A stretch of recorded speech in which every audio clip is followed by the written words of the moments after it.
So in the last episode, I pointed out how it basically made no sense for Arya to be walking around Bravos out in the open like that. And everyone was super sure that it wasn't Arya. In fact, it was Jaqen in disguise. So basically in this episode, we see that it indeed was Arya. So pretty much Arya is an idiot. You betray a group of assassins and expect them not to come after you.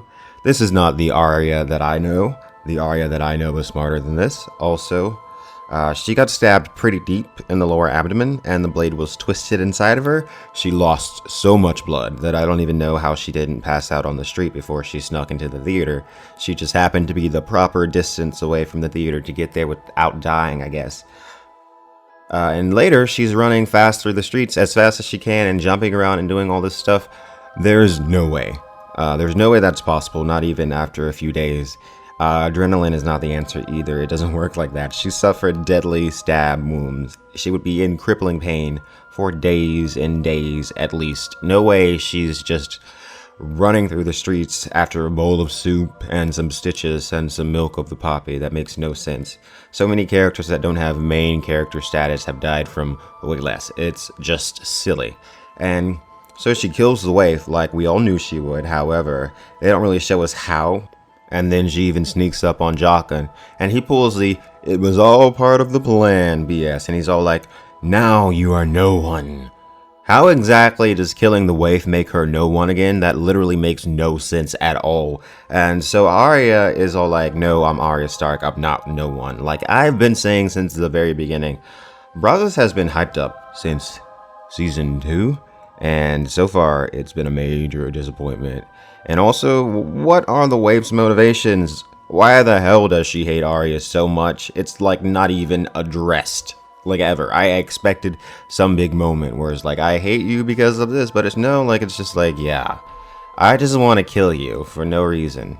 Oh look, we got some slapstick comedy between Podrick and Bronn. That's what we need, more slapstick. We don't need compelling dialogue or plot lines that actually make logical sense and have sufficient payoff. Oh no. I do really enjoy Jaime and Brienne's relationship in the show, however.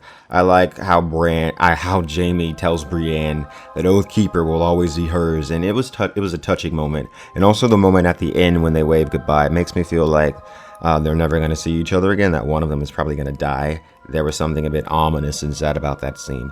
Okay, so Edmure's decision made total sense. He did what the Blackfish should have done, which was surrender the castle. It was pointless to try and hold the castle.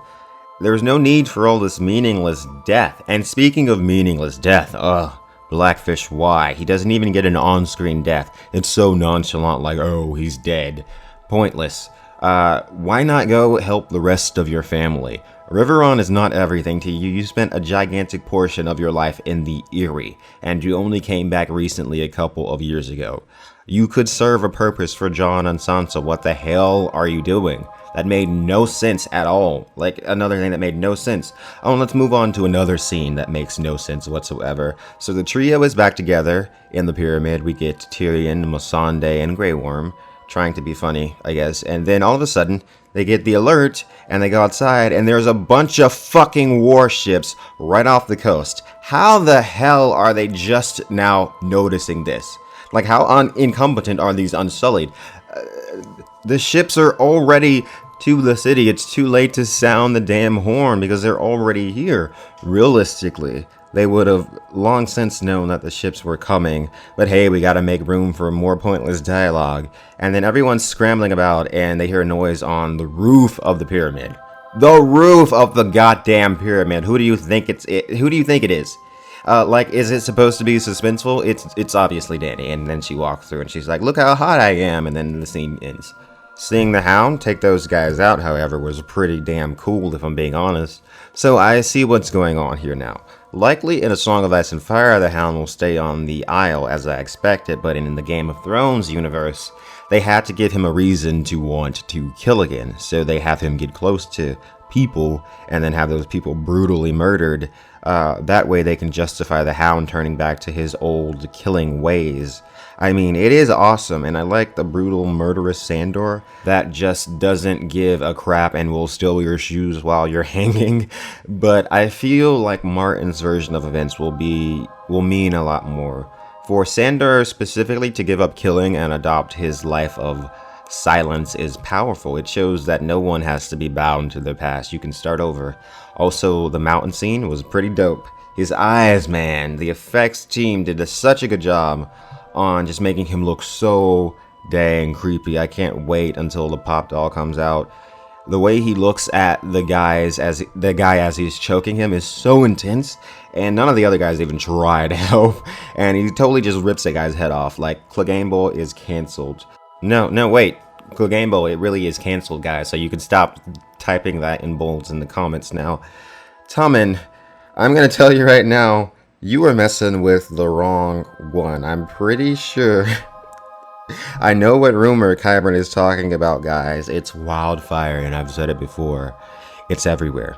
All over King's Landing. That's why Bran sees it in his vision. That's why Dany sees the throne room burnt down in season 2. In her vision, Cersei will succeed where Aerys, the Mad King, could not. Cersei is heartbroken, man. Like, her son has betrayed her.